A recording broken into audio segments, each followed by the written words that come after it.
Terus belajar, jaga kesehatan, dan jangan lupa subscribe.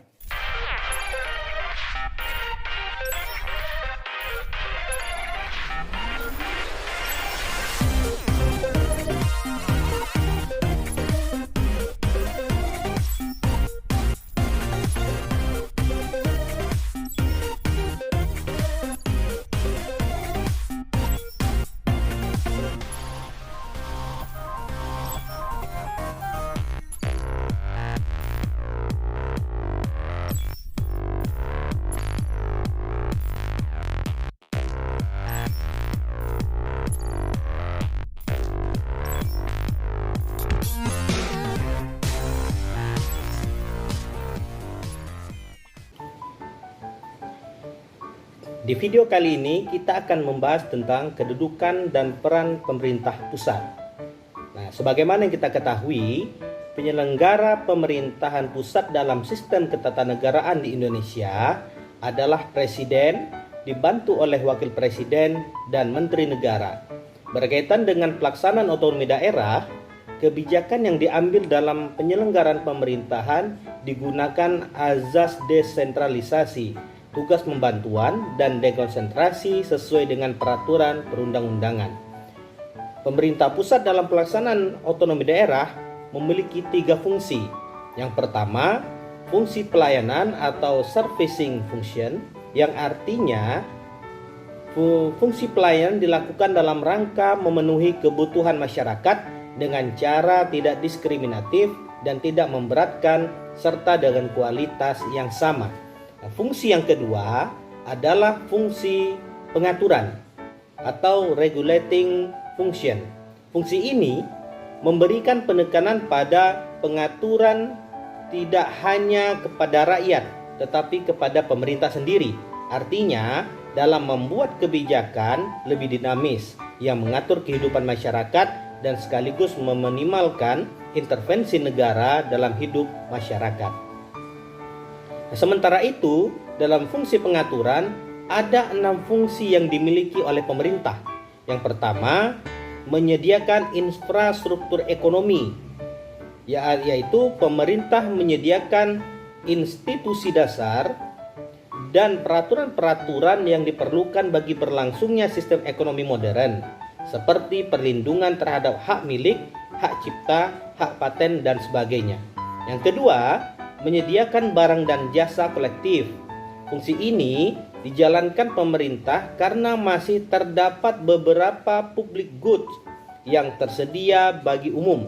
Ternyata masih sulit dijangkau oleh beberapa individu untuk memperolehnya.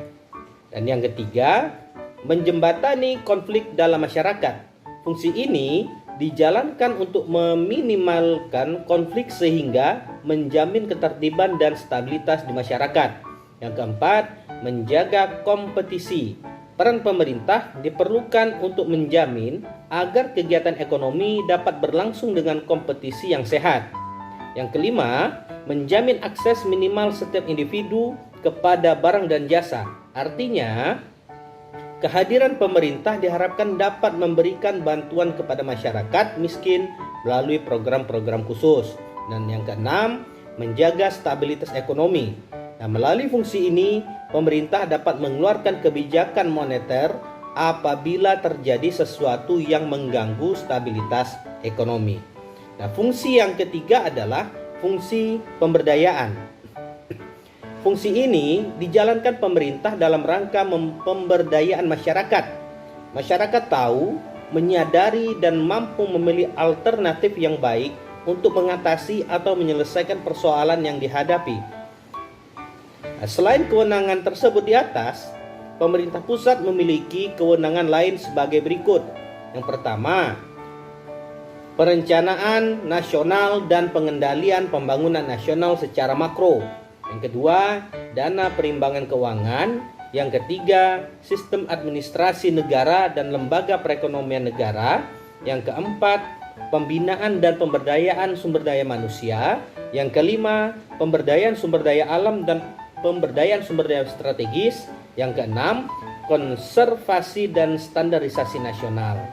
Nah, ada beberapa tujuan diberikannya kewenangan kepada pemerintah pusat dalam pelaksanaan otonomi daerah, meliputi tujuan umum sebagai berikut, yaitu meningkatkan kesejahteraan rakyat, memperhatikan pemerataan dan keadilan, menciptakan demokratisasi, menghormati serta menghargai berbagai kearifan atau nilai-nilai lokal dan nasional. Yang kelima, memperhatikan potensi dan keanekaragaman bangsa, baik tingkat lokal maupun nasional. Nah, selain itu ada pun tujuan khususnya, yaitu antara lain yang pertama, mempertahankan dan memelihara identitas dan integritas bangsa dan negara. Yang kedua, menjamin kualitas pelayanan umum setara bagi semua warga negara. Yang ketiga, menjamin efisiensi pelayanan umum karena jenis pelayanan umum tersebut berskala nasional.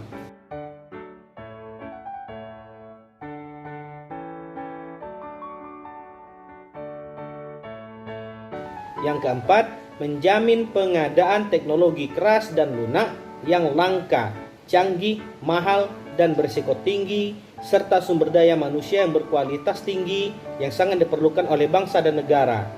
Yang kelima, membuka ruang kebebasan bagi masyarakat baik pada tingkat nasional maupun lokal. Yang keenam, menciptakan kreativitas dan inisiatif sesuai dengan kemampuan dan kondisi daerah. Yang ketujuh, memberi peluang kepada masyarakat untuk membangun dialog secara terbuka dan transparan dalam mengurus dan mengatur rumah tangga sendiri. Nah, itulah tadi materi kita pada hari ini. Mudah-mudahan dapat dipahami oleh Anda semua. Lebih kurang mohon maaf. Bila taufiq hidayah. Assalamualaikum warahmatullahi wabarakatuh.